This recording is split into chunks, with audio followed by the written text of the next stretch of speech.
राधे राधे। बोलिए। Radhe Radhe. Kunj Bihari GS academy में आपका स्वागत है।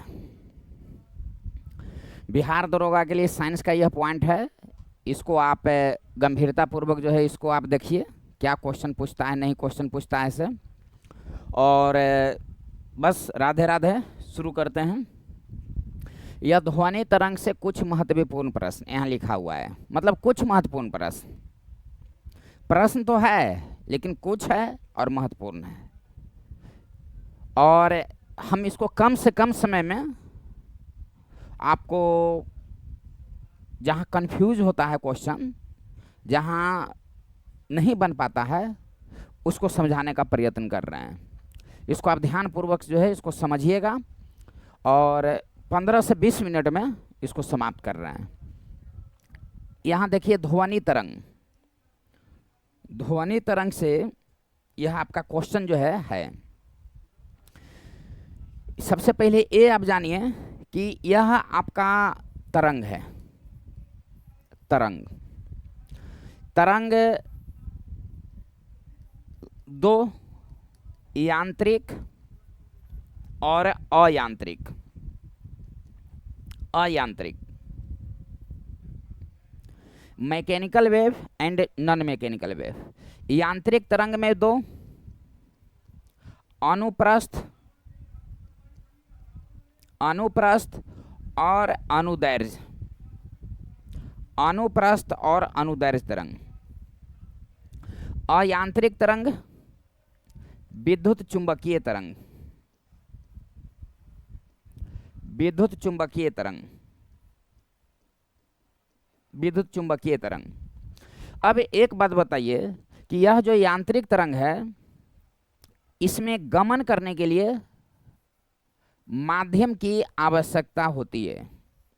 माध्यम की आवश्यकता होती है और इसमें माध्यम की आवश्यकता नहीं होती है। माध्यम की आवश्यकता का मतलब क्या हुआ? सबसे पहले ये जानिए कि तरंग क्या है, वेव क्या है। कम से कम समय में अधिक से अधिक महत्वपूर्ण प्रश्न बताने का प्रयत्न कर रहे हैं। सिर्फ ध्यान से गंभीरता पूर्वक सुनो, क्वेश्चन मिस्टेक नहीं होने देंगे। तरंग क्या है? कंपन। कंपन ना, आप किसी को जोर से बोलते हैं, कान के पास जोर से बोलो तो बोलेगा अगर कनमा झंझना गया, वही हुआ वेव, वही हुआ तरंग। कनमा जो झंझना गया वही हुआ आपका तरंग, वेव। यानी कि कंपन, किसी वस्तु में जो कंपन होती है वही जो है वेव कहलाता है। और यह यांत्रिक और अयांत्रिक होता है। तो यांत्रिक के अंतर्गत अनुप्रस्थ और अनुदैर्घ्य, यानी कि माध्यम की आवश्यकता होती है यांत्रिक तरंग को गमन करने के लिए। अयांत्रिक तरंग को गमन करने के लिए माध्यम की आवश्यकता नहीं होती है। जैसे में विद्युत चुंबकीय तरंग अयांत्रिक तरंग है। आई बात समझ में? और विद्युत चुंबकीय तरंग की खोज कौन किया? तब मैक्सवेल। खोज कौन किया? तो मैक्सवेल। विद्युत चुंबकीय तरंग की खोज मैक्सवेल ने किया। विद्युत चुंबकीय तरंग, प्रकाश। प्रकाश किस प्रकार का तरंग है? तो विद्युत चुंबकीय तरंग है। देखिए विद्युत चुंबकीय तरंग का एक दिमाग में रख लीजिएगा, रेसुआ। रेसुआ द्वीप एगा, इसको आप फार्मूला याद रख लीजिएगा। तो रे से रेडियो तरंग, सूक्ष्म तरंग, अवरक्त किरणें, दृश्य प्रकाश, परावैंगनिक किरणें, एक्सरे और गामा किरणें, इसको बोलते हैं विद्युत चुंबकीय तरंग। और सभी विद्युत चुंबकीय तरंग की जो चाल होती है वह प्रकाश की चाल के बराबर 3 गुना 10⁸ मीटर प्रति सेकेंड होती है। यानी कि प्रकाश की जो वेग जो होती है वह सबसे अधिक कहाँ होती है? तो निर्वात में होती है। तो यानी कि निर्वात में, यानी कि इसको चलने के लिए माध्यम की आवश्यकता नहीं होती है। तो निर्वात में जो है प्रकाश का वेग सबसे अधिक होता है, 3 गुना 10⁸ मीटर प्रति सेकेंड, यानी कि 3 लाख मीटर प्रति सेकेंड। 3 गुने 10⁸ मीटर प्रति सेकेंड और 3 लाख किलोमीटर प्रति सेकेंड, इसको आप दिमाग में जो है रखिएगा। यानी कि रेसुआ द्वीप एगा, यह सभी विद्युत चुंबकीय तरंग है। और यांत्रिक तरंग को गमन करने के लिए माध्यम की आवश्यकता होती है, अयांत्रिक तरंग में माध्यम की आवश्यकता नहीं होती है। तो यह अनुप्रस्थ है, यह अनुदैर्घ्य है। तो हम लोग पढ़ रहे हैं ध्वनि तरंग, तो यहाँ लिख दो ध्वनि। ध्वनि तरंग। तो ध्वनि तरंग अनुदैर्घ्य तरंग है। क्यों? वायु में यानी कि गैस में ध्वनि तरंग अनुदैर्घ्य तरंग है गैस में, इसको आप माइंड में रखिए। और प्रकाश एक अनुप्रस्थ तरंग है, प्रकाश जो है अनुप्रस्थ तरंग है। और अनुप्रस्थ तरंग क्या है? जो कंपन लंबवत करता है, अनुप्रस्थ तरंग। और जो समानांतर कंपन करता है अनुदैर्घ्य तरंग। जैसे में हम बोल रहे हैं तो अगल बगल भी सुनाई जा रहा है, यह हो गया अनुदैर्घ्य तरंग। अनुप्रस्थ तरंग क्या होता है कि लंबवत कंपन करता है। अनुप्रस्थ तरंग का क्या होता है? ऐसे होता है, यानी कि ये हो गया श्रृंग और ये हो गया गर्त। श्रृंग और गर्त के रूप में होता है अनुप्रस्थ तरंग। और अनुदैर्घ्य तरंग होता है ऐसे, यानी कि जो ये स्प्रिंग जैसा होता है, जो सिकुड़ा हुआ है उसको बोलते हैं संपीड़न, उसको बोलते हैं संपीड़न। और जो ऐसे ऐसे खींचेंगे तो ये फैल गया, तो इसको बोलते हैं विरलन। यानी कि अनुदैर्घ्य तरंग संपीड़न और विरलन के रूप में होती है। अनुप्रस्थ तरंग श्रृंग और गर्त के रूप में होती है। अनुप्रस्थ तरंग लंबवत गमन करती है, लंबवत। और जैसे में आप तालाब में, नदी में आप कोई पत्थर का टुकड़ा फेंकते हैं तो पानी का इस तरह से पानी चलता है। तो ये ऊपर वाला हो गया श्रृंग और नीचे वाला हो गया गर्त, इसको बोलते हैं अनुप्रस्थ तरंग। ये हो गया अनुप्रस्थ तरंग, लंबवत गमन करता है। और जो समानांतर गमन करता है उसको बोलते हैं अनुदैर्घ्य तरंग। तो ध्वनि अनुदैर्घ्य तरंग है। लेकिन कहाँ ध्वनि अनुदैर्घ्य तरंग है? तो गैस में ध्वनि अनुदैर्घ्य तरंग है। आई बात समझ में? अब कैसे क्वेश्चन पूछेगा, अब मिस्टेक खाओगे। अब दिमाग में आ रहा होगा कि तो हम पहले ही से जान हली। अब दिमाग में आ रहा होगा कि ये बात तो हम पहले ही से जानते थे। अब देखिए, जानते थे तो ठीक बात है, लेकिन अब यहाँ पर आगे देखो क्या क्वेश्चन पूछेगा, नहीं से पूछेगा से। बोलो राधे राधे, बोलो ना जी। अब यहाँ जो है देखिए कैसे क्वेश्चन जो है पूछता है ऐसे। हम पहले ही बोल दिए हैं, कुछ ही बताएंगे लेकिन महत्वपूर्ण क्वेश्चन, ज्यादा समय इस पर नहीं देना है। अब यहाँ देखो, ये है ठोस, ये है द्रव और ये है गैस। तो ठोस में ये जो ध्वनि तरंग है वह अनुप्रस्थ और अनुदैर्घ्य दोनों होता है, अनुप्रस्थ और अनुदैर्घ्य दोनों होता है। अब देखते जाओ, कंटेंट देखते जाओ। द्रव में, द्रव के सतह पर और द्रव के अंदर।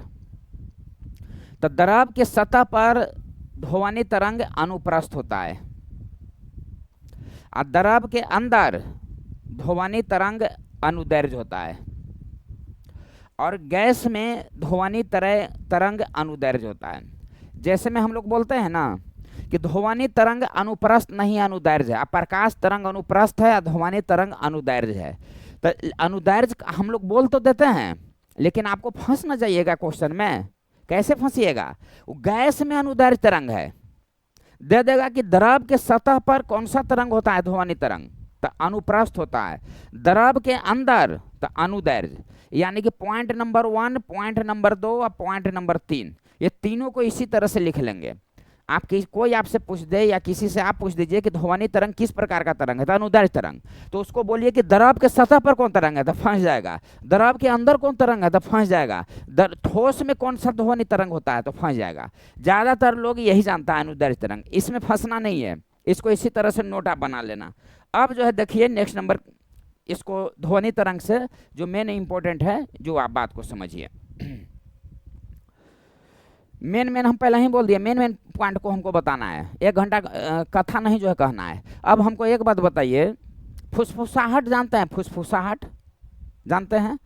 एक साधारण बात भी जानते हैं, साधारण बातचीत भी, और एक हल्ला गोला भी जानते हैं। अब ध्यान से जो है समझो। WHO विश्व स्वास्थ्य संगठन के द्वारा यह तय किया गया कि साधारण बातचीत के लिए यानी कि हम लोगों के लिए 45 डेसिबल जो ध्वनि की तीव्रता है वो 45 डेसिबल होनी चाहिए। दिमाग में आप रखेंगे, यानी कि 45 डेसिबल हानिकारक नहीं माना जाएगा। तो हानिकारक कब से माना जाएगा? तो हानिकारक माना जाएगा आपका 85 से 100 डेसिबल तक हानिकारक माना जाएगा। ये हम नहीं कह रहे हैं, WHO के द्वारा कहा गया है कि साधारण बातचीत में यानी कि 45 डेसिबल हानिकारक नहीं माना जाएगा। और जब हम किसी व्यक्ति से फुसफुसाहट बात करते हैं तब 15 से 20 डेसिबल उत्पन्न होता है। समझ रहे हैं बात को? और साधारण बातचीत के लिए आपको वही 30 से 40-45 डेसिबल।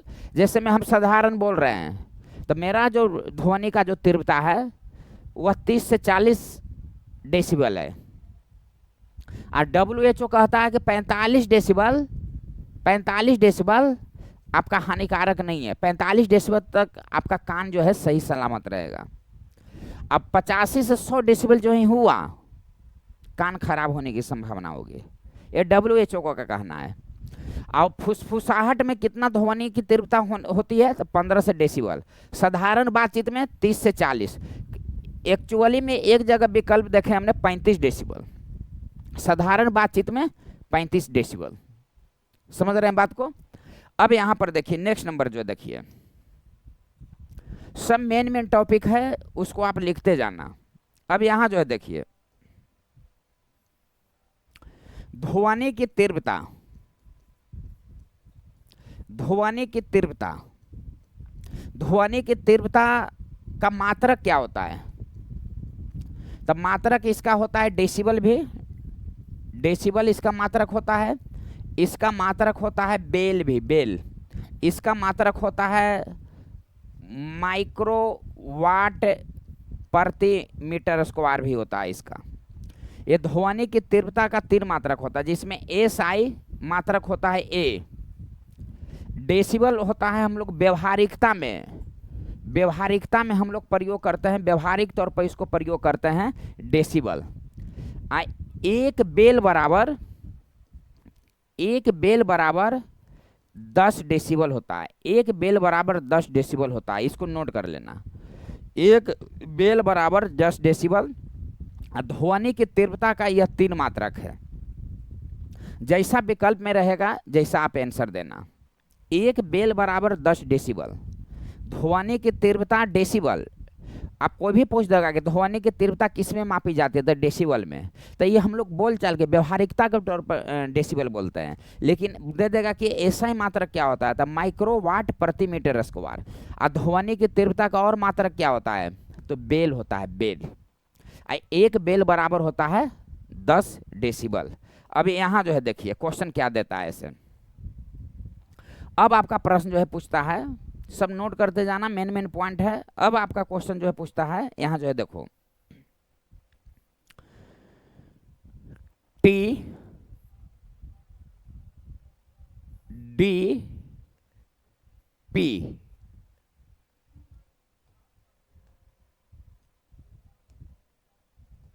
TAP एक गैस का अनुभार। अब यहां से आप मिस्टेक मत खाना, यहां से आप देखते जाइएगा। T का मतलब होता है टेम्परेचर, A का मतलब होता है आर्द्रता, अब P का मतलब होता है प्रेशर यानी कि दाब। अब इसका मतलब क्या हुआ जानते हैं? बताते हैं, तुरंत बताते हैं।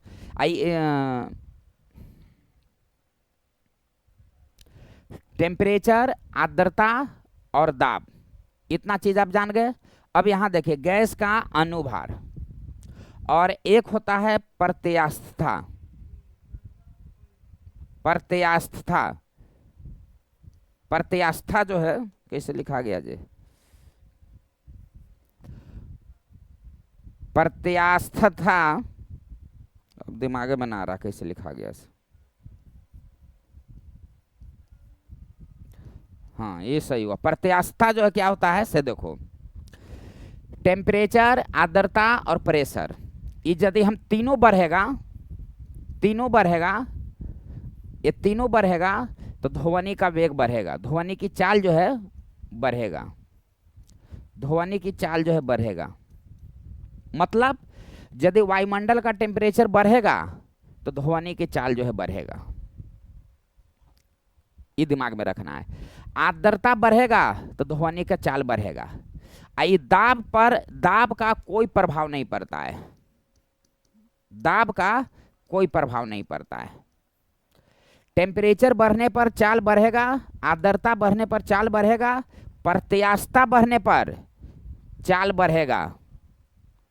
और दाब पर कोई प्रभाव नहीं पड़ता है, कोई प्रभाव नहीं पड़ता है दाब का।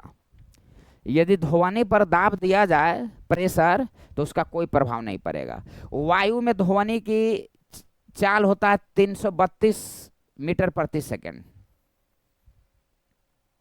ये तो आप जानते हैं कि वायु में ध्वनि का चाल 332 मीटर प्रति सेकंड, यानी कि जो हम लोग बोलते हैं, अभी हम लोग बोल रहे हैं तो 1 सेकंड में 332 मीटर तक जा सकता है आवाज, 1 सेकंड में। अब इस पर हम इस क्वेश्चन दिया हुआ है कि इस पर हम प्रेशर कर दें, इस पर दाब को हम दुगना कर दें, दाब को हम दुगना कर दें, तो यदि हम दाब को दुगना कर देते हैं तो क्या होगा, इस चाल में क्या चेंजिंग होगा यदि हम दाब को दुगना कर देंगे। तो हम पहले ही बोल दिए हैं कि दाब का कोई प्रभाव नहीं पड़ता है। तो यदि दाब को हम दुगना भी कर देंगे ना तो इतना ही रहेगा, क्योंकि प्रेशर का कोई प्रभाव नहीं पड़ता है।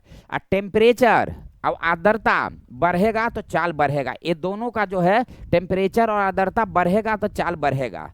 अब प्रत्यास्थता बढ़ेगा तो फिर चाल बढ़ेगा ध्वनि का। और गैस का अणु बढ़ेगा, गैस का अणु बढ़ेगा तो इसकी चाल घटेगा, घटेगा। यानी कि टेम्परेचर, आर्द्रता, प्रत्यास्थता बढ़ने पर चाल बढ़ेगा और प्रेशर का तो कोई प्रभाव नहीं पड़ता है। और गैस का अणु का भार बढ़ेगा तो चाल जो है घटेगा। जैसे में हाइड्रोजन गैस, हाइड्रोजन गैस सबसे हल्का गैस है, हाइड्रोजन गैस सबसे हल्का गैस है। और जब हाइड्रोजन गैस सबसे हल्का गैस है, हाइड्रोजन गैस, तो ये हाइड्रोजन गैस में ध्वनि की चाल अधिक होती है, अधिक होगी, अधिक होगी, दिमाग में रखिएगा। सबसे अधिक ध्वनि की चाल किस में होता है, हम लोग जानते हैं कि इस्पात में, एल्युमिनियम में, लोहा में, ये सब में। लेकिन इसका एक, इसको आगे आप नोट कर लीजिएगा, इसको आराम से इसको आगे नोट आप कर लीजिएगा कि कैसे क्वेश्चन जो है देता है ऐसे।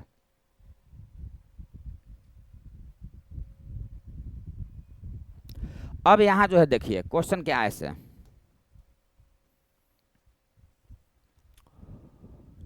ए हुआ ठोस, ए हुआ द्रव, ए हुआ गैस,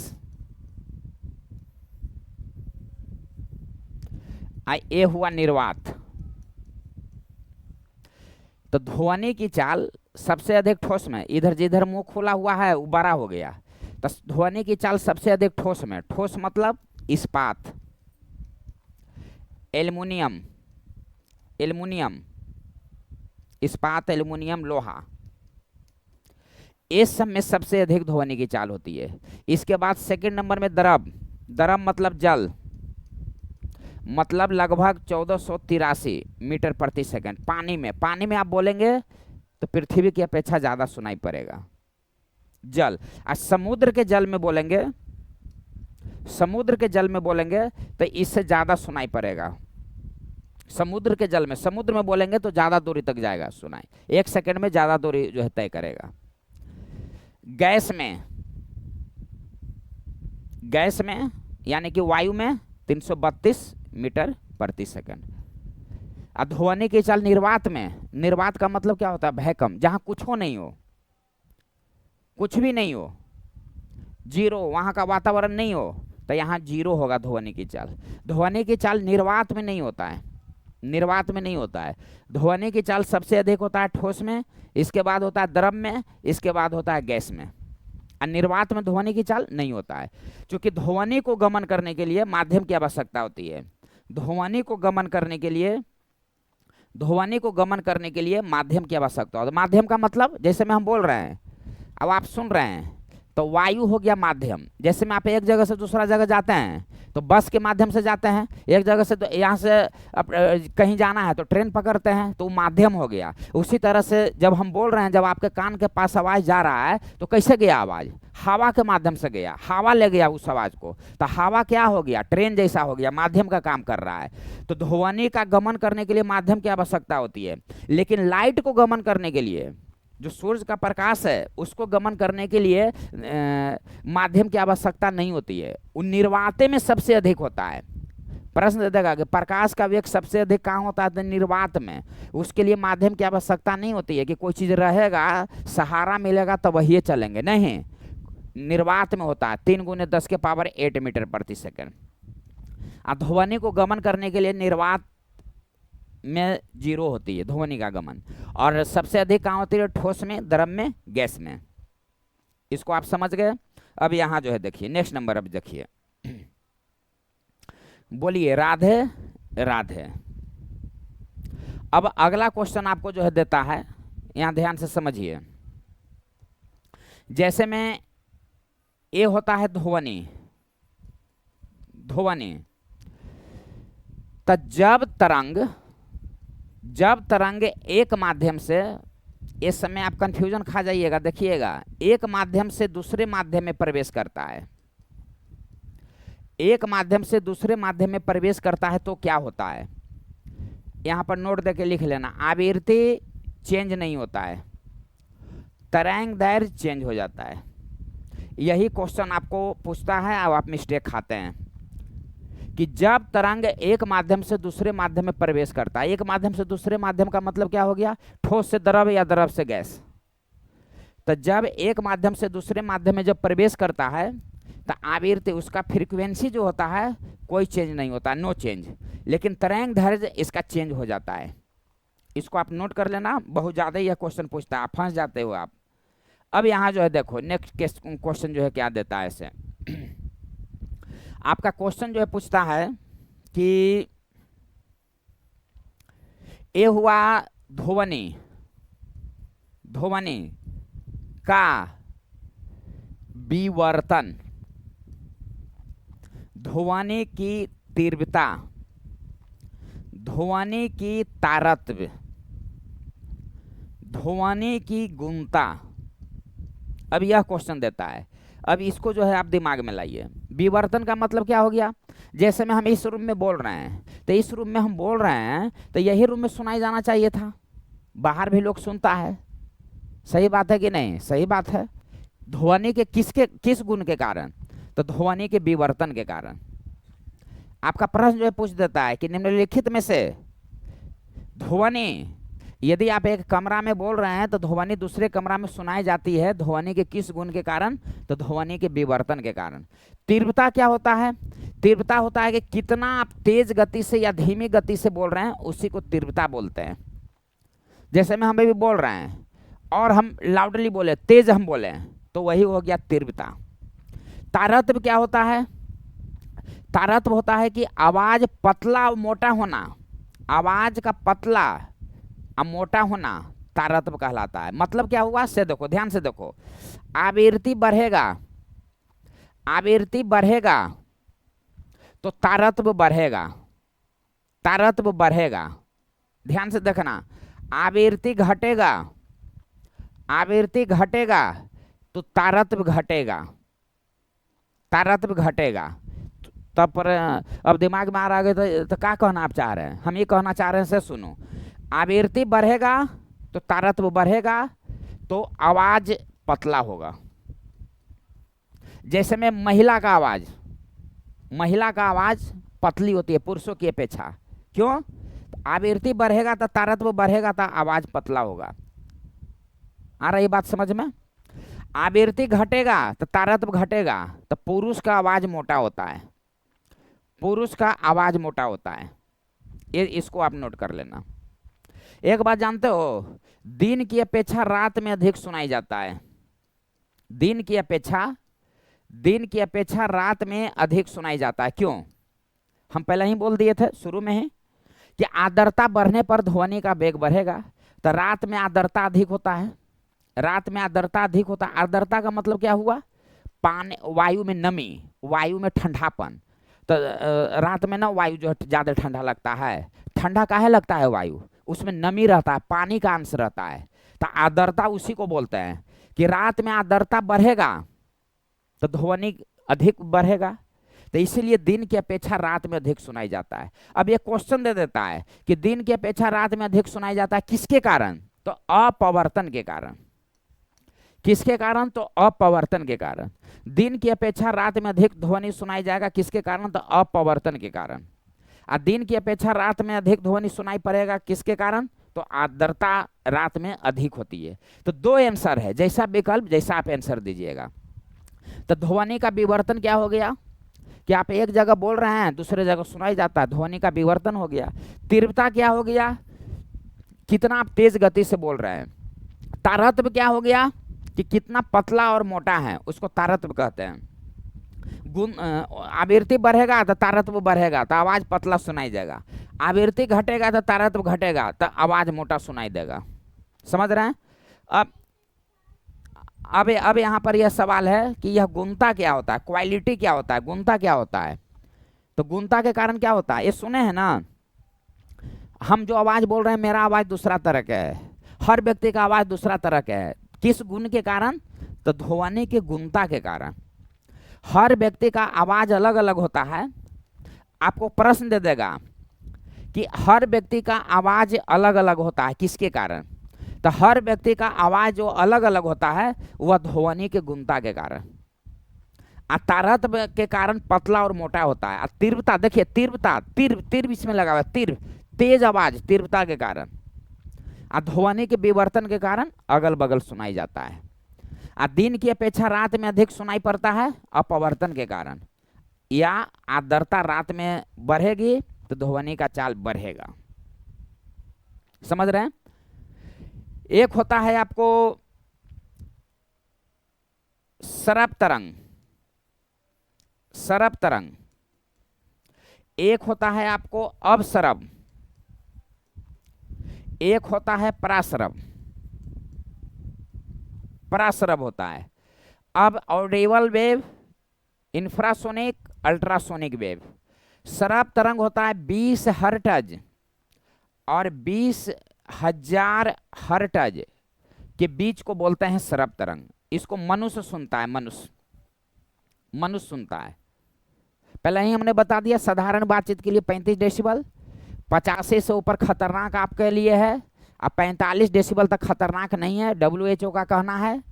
ध्वनि की तीव्रता को मापने वाले डेसिबल भी होता है, बेल भी होता है, माइक्रोवाट प्रति मीटर स्क्वायर भी होता है। जैसा विकल्प होगा जैसा आंसर होगा। तो यह मनुष्य किस तरंग को सुनता है? तो सरब तरंग को। अब सरब तरंग क्या हो गया?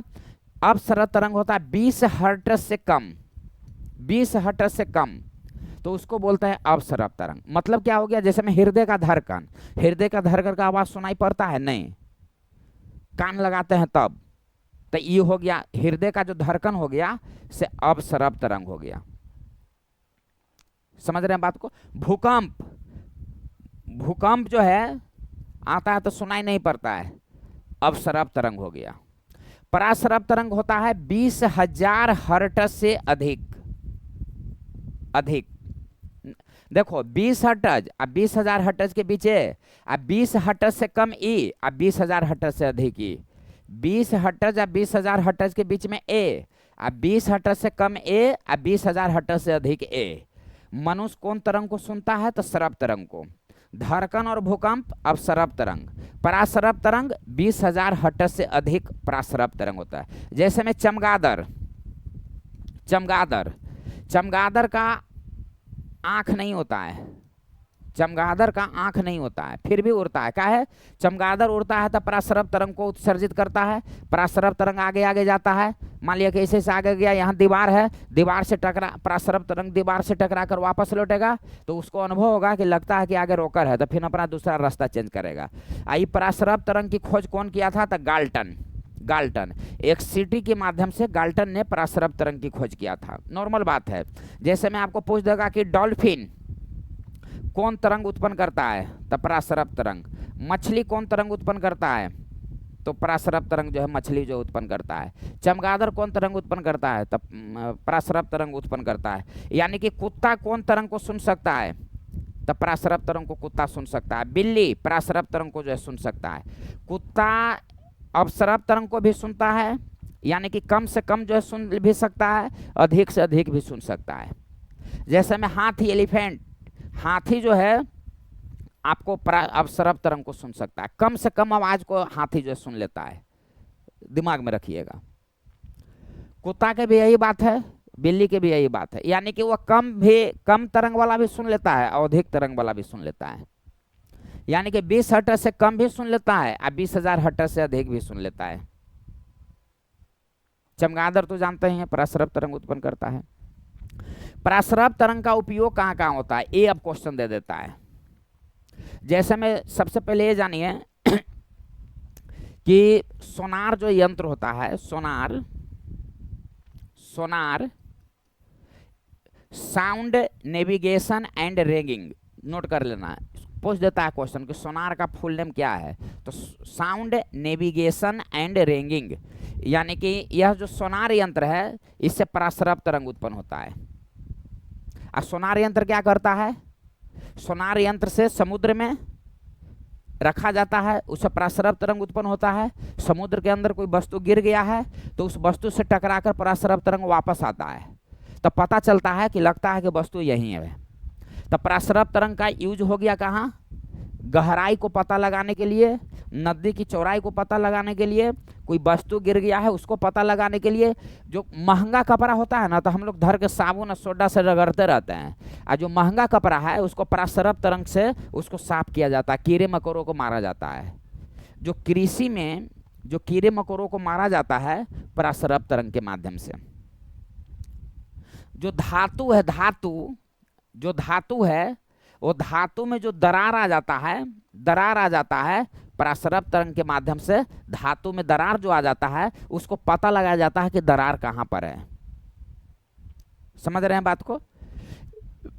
जैसे में आपका सोनोग्राफी हुआ, उसमें प्रासरव तरंग का प्रयोग किया जाता है सोनोग्राफी के लिए। चिकित्सा के क्षेत्र में प्रासरव तरंग का उपयोग किया जाता है, डॉक्टरी में उपचार में किया जाता है। गठिया बीमारी हो गया, ट्यूमर हो गया, इस समय प्रासरव तरंग का प्रयोग किया जाता है। आ रही है बात समझ में। तो है तो बहुत कुछ, लेकिन कम से कम समय में ज़्यादा से ज़्यादा बताने का प्रयास किए कि जो आपसे मिस्टेक नहीं हो। जो मिस्टेक होने वाला क्वेश्चन रहता है, मिस्टेक होने वाला क्वेश्चन कौन है जानते हैं, जब तरंग एक माध्यम से दूसरे माध्यम में प्रवेश करता है तो आवृत्ति क्या होता है, तो नो चेंज। तरंग दैर्ध्य क्या होता है, तो बदल जाती है।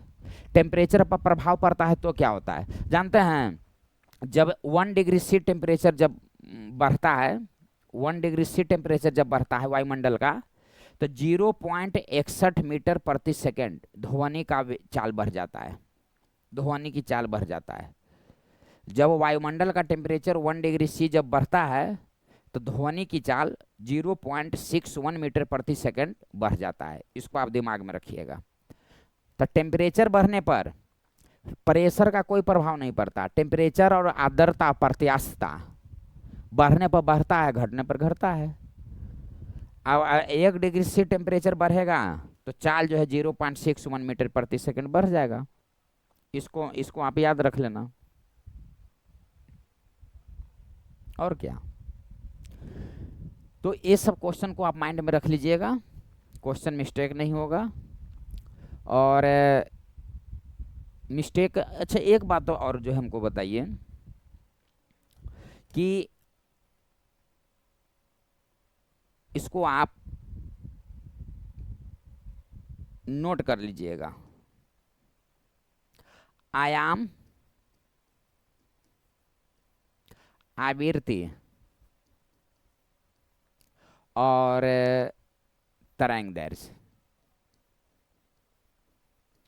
ये तीनों क्या है से एक लाइन में बता देते हैं। ध्वनि तरंग की जो ऊंचाई होता है, यानी कि हम बोले कितना ऊंचा तक गया, उसको आयाम कहते हैं। आवृत्ति कहते हैं कितना उसमें तरंग उत्पन्न हुआ, कितना उसमें तरंग उत्पन्न हुआ, उसको आवृत्ति कहते हैं।